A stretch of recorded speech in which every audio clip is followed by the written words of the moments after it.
ওকে, hello. এই ভিডিওটা দেখো। এখানে আমরা আরেকটা ইন্টারেস্টিং ম্যাথ নিয়ে আলোচনা করব। সেটা হলো, এই ম্যাথটা রিসেন্ট ঢাকা ইউনিভার্সিটিতে আসছিল। তো ম্যাথটা কী বলছে যে একটা সুতার এক প্রান্তে একটি বস্তুকে বেঁধে উলম্বভাবে বৃত্তাকার পথে ঘোরানো হচ্ছে। বৃত্তের সর্বোচ্চ বিন্দুটিতে বস্তুর বেগ √3g/, যেখানে r হচ্ছে বৃত্তের ব্যাসার্ধ এবং g হচ্ছে অভিকর্ষ ত্বরণ। বৃত্তের সর্বোচ্চ এবং সর্বনিম্ন বিন্দুতে সুতার টানের অনুপাত কত হবে? এই জিনিসটা আমরা একটু ভিজুয়ালাইজ করার চেষ্টা করি, চলো। ঠিক আছে, তো লেটস সে এটা হলো আমার সেই বৃত্তাকার পথটা। বৃত্তাকার পথে কীভাবে ঘোরানো হচ্ছে বলো? উলম্বভাবে। উলম্ব অনুভূমিক দুটো কিন্তু ভিন্ন। এটা হলো অনুভূমিক, এটা হলো কি উলম্ব। ঠিক আছে, এই জিনিস হিজিবিজি করবে না তোমরা। তাহলে এটা হলো কি সর্বোচ্চ বিন্দু, আর এটা হলো সর্বনিম্ন বিন্দু, রাইট?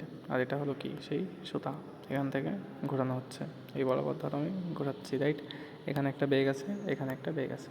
তো এটা কি ভি এ, এটা কি V B, if this point is called A and this point is called B. Okay, and then এই আমার জানতে চাইছে হলো, এই যে দেখো সুতার টান, এখানে একটা টি আছে, এখানে একটা টি আছে, কারণ কি আমরা সুতা দিয়ে ঘোরাচ্ছি। তো এই টিটা কোন দিকে? এদিকে। এই টিটা কোন দিকে? এদিকে। সুতার টান অলওয়েজ কি সুতার ঝুলন বিন্দুর দিকে কাজ করে। ওকে, তাহলে এখন এই T1 to T2, এই জিনিসটার মানই আমার কি জানতে চাইছে। ওকে, তো এই জিনিসটা জানার জন্য আমার যে এই জিনিস করতে হবে, ফার্স্টে আমার VA আর VB এই দুটো জিনিস বের করতে হবে, অর্থাৎ বেগের মান বের করতে হবে। কেন বের করতে হবে দেখো, মানে এই টি এর অভ্যন্তরে যে জিনিসটা লুকায়িত আছে সেটা হলো, দেখো অ্যাকচুয়ালি এই জিনিস, এই বস্তুটা যখন এখানে ঘুরবে তখন কি কাজ করবে বলো? কেন্দ্রমুখী বল কাজ করবে এবং কেন্দ্র বিমুখী বল কাজ করবে, রাইট? তো কেন্দ্রমুখী বল যদি কাজ করে, কেন্দ্রমুখী বল আসলে কোন দিকে কাজ করবে বলো? এদিকে mv² আর আবার এদিকে দেখো, এই বরাবর কেন্দ্রমুখী বল কাজ করবে mv² আর।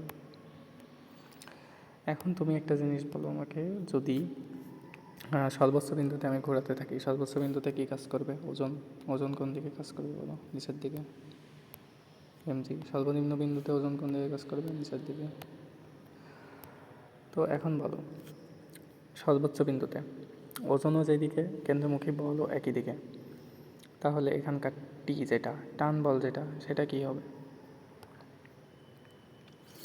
সর্বনিম্ন বিন্দুর ক্ষেত্রে দেখো, টান বল T = mv²/r, কেন্দ্রমুখী বল প্লাস ওজন। আর এটার ক্ষেত্রে দেখো, এটার ক্ষেত্রেও সেম না, এখানে আলাদা হবে। কি আলাদা হবে দেখো, এটা বিপরীত দিকে তাই আমি কি যোগ করলাম, আর এটা একই দিকে তাই আমি কী করবো? বিয়োগ করব, -mg।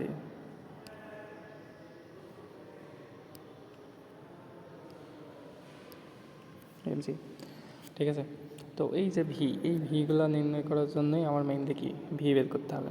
তো ভি আমি কেমনে বের করতে পারি দেখো, এখানেও সেম, তুমি শক্তি সংরক্ষণশীলতা কাটাও, ইজিলি বেড়ে যাবে।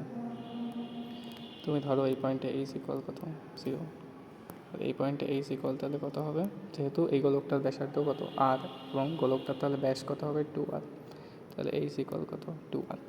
তাহলে তুমি এখন আর কিছু জানো আর না জানো, তুমি কি জানো? তুমি জানো গোলকটার এ পয়েন্ট এবং বি পয়েন্ট দুটোতে শক্তি সমান আছে। তাহলে দুটোতে যদি শক্তি সমান থাকে, তাহলে তুমি এটা এখানে ইজিলি লিখতে পারো যে EA = EB। এ পয়েন্টে কী শক্তি আছে দেখো, বস্তুটা কিন্তু গতিশীল, রাইট? তাহলে কি এখানে একটা গতিশক্তি থাকবে, এবং এই পয়েন্টে এটা কিন্তু বেসমেন্ট থেকে উপরে, কতটুকু উপরে? 2r পরিমাণ উপরে। তাহলে কি এখানে একটা বিভব শক্তিও থাকবে। তাহলে বিভব শক্তি mg, এই সেইজের পরিবর্তে কত লিখবো? 2r প্লাস গতিশক্তি কত? ½ VA² ইকুয়াল, বি পয়েন্টে কি আছে? জাস্ট বি পয়েন্টে গতিশক্তি আছে, জাস্ট কোনো বিভব শক্তি নেই।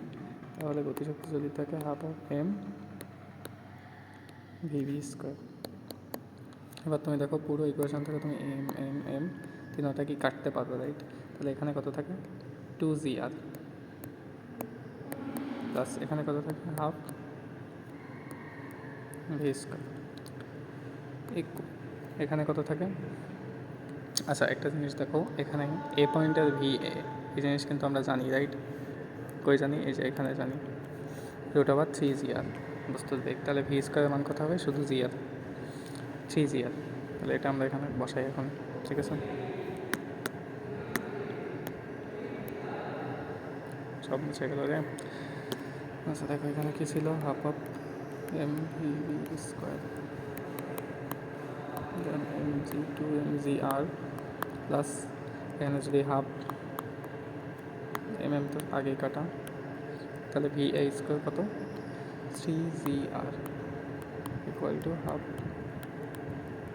VB square. তাহলে দেখো দুইটা MGR আর এখানে 3/2 অর্থাৎ কত? 2 আর 1.5 কত হয়? 3.5। 3.5 মানে কত? 7/2GR equal half VB square. এখান থেকে VB স্কোয়ারের মান কত পাওয়া যায় বলো? স্কোয়ার মান পাওয়া যায় √7/0। কেন? এই জন্য নিচে 2 কিন্তু আবার আলটিমেট কাটা। তাহলে দেখো আমরা বেগের মান পেয়ে গেলাম। তো যদি আমাদেরকে বেগের অনুপাত জানতে চাইতো তাহলে আমরা কত দিতাম? 7GR/3GR এইটুকু দিলে অ্যান্সার হয়ে যেত। বাট আমাদের জানতে চাইছে সুতার টান। তাহলে সুতার টানের ক্ষেত্রে আমরা এই যে ইয়েটা করলাম যে টপ পয়েন্টে সুতার টান হবে আসলে কি? সুতার টান একটু কম হবে মানে এই জিনিসটা আমরা নিজেরাও বুঝতে পারছি। দেখো সুতার টান আসলে কেন্দ্র বিমুখী যেই বল, সুতার টান তো আসলে কেন্দ্রের দিকে কাজ করছে, রাইট? তাহলে কেন্দ্র বিমুখী যেই বল সেটা কি mv²/r, ওটাকে আমরা কেন্দ্রমুখী বল হিসাবে লিখতে পারি।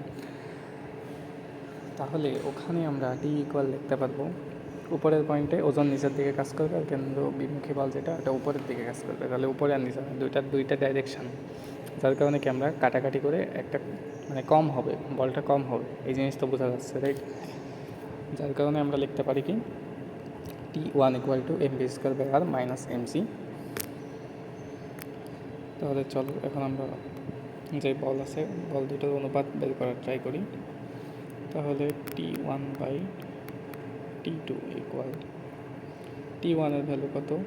mv²/r মাইনাস mg আর T2 এর ভ্যালু কত? mv²/r plus mg।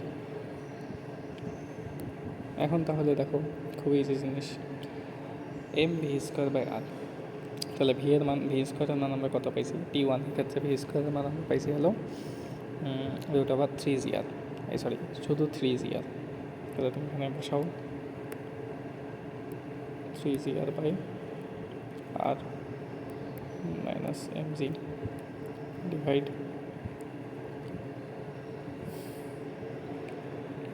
3mgr আর এখানে কত? 7GR।